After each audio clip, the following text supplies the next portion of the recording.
Hello everyone, welcome to another exciting Minecraft video. I am Tyken, and today I have something special for you all. A long time ago, I found this picture, and I decided to recreate this world, this cubed world inside of Minecraft, and so far the video's been really popular. I've gotten over 300,000 views. If you haven't seen it yet, go ahead and check it out. But it was so popular, and we have so much to celebrate now. The holidays, having 250 videos, 17,000 subscribers. So we have a lot to celebrate. So I decided to do something incredibly awesome.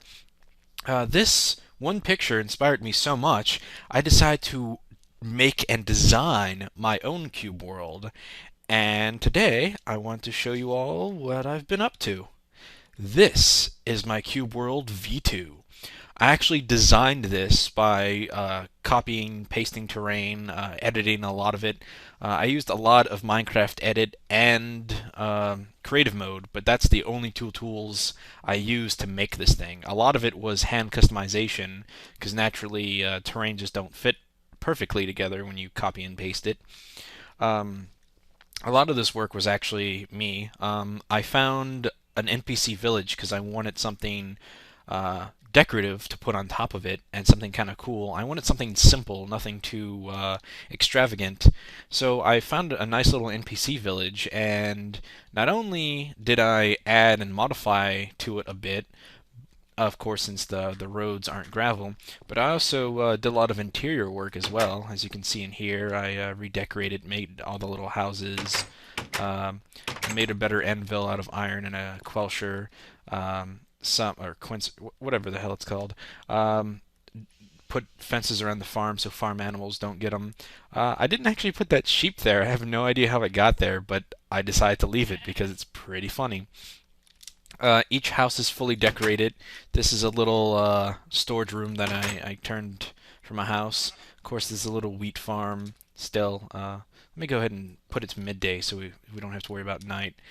Planted a couple of trees. Like I said, decorated the inside of some of them. Like this is a bunk bed with some bookshelves. Nothing really fancy for the smaller ones. I moved and improved the wells, of course. Over here, I made this into kind of a general store. As you can kind of see, there's even cake, a cash register. I'm not sure how two of them got behind there, but it's supposed to be a little general store. Then over here, I decided, well, they need a place to eat, so I made a little restaurant, two furnaces, a little brewing stand, a small little table, of course, a little cauldron with water in it, kind of a sink, the countertop, and all the books and recipe menu things. And we have him behind the counter, tending to all that. This I made into a little research facility. Everything's a little shadowed for some reason.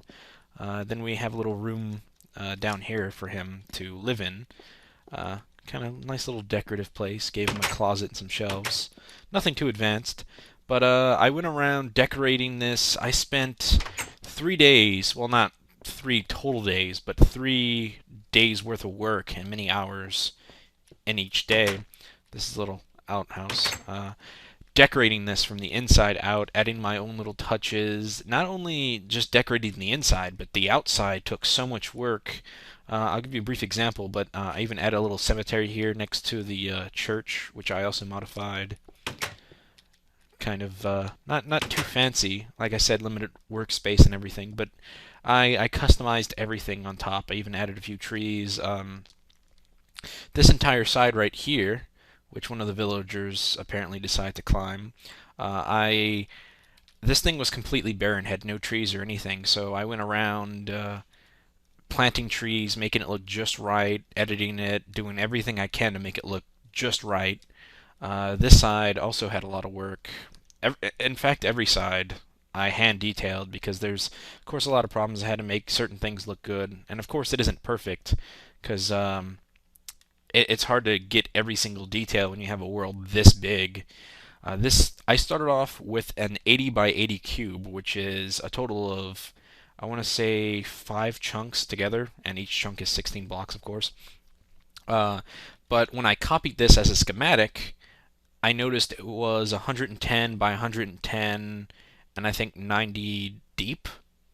So this is a really wide world. If you're wondering how I got grass or trees on their sides, a lot of texture pack editing, which I'll be including the save file, the schematic, and the texture pack I used.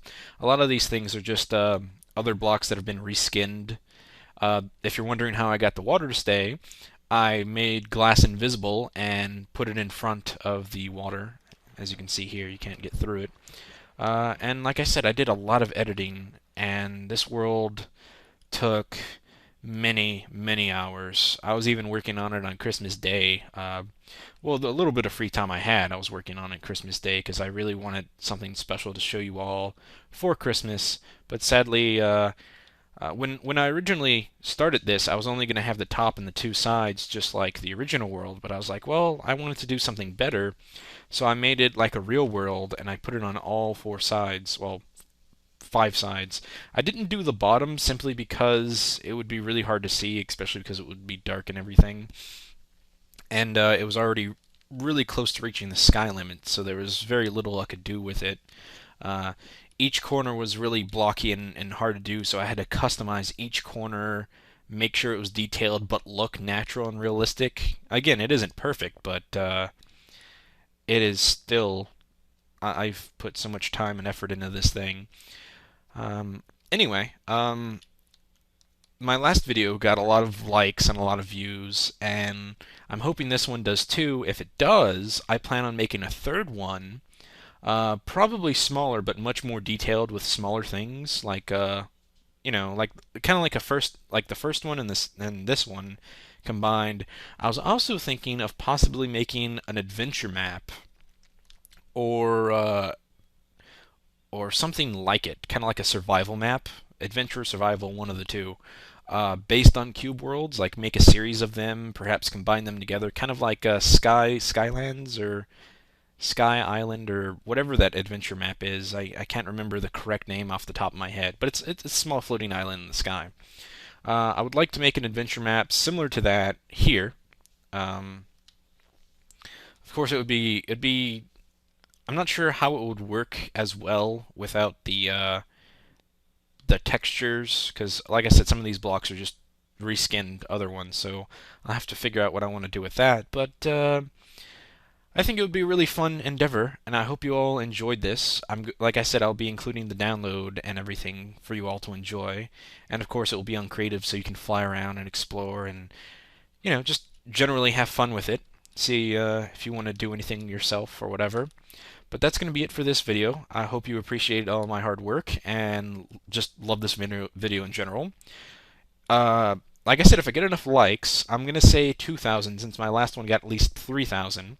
If this video gets 2,000 likes, and enough comments and views, of course, I'll definitely make a third one, and I may make a series of them, or just an adventure slash survival map. I'm not sure how well it will work, but we'll check that out another time. Anyway, I'll see you guys later, and I hope you like this video.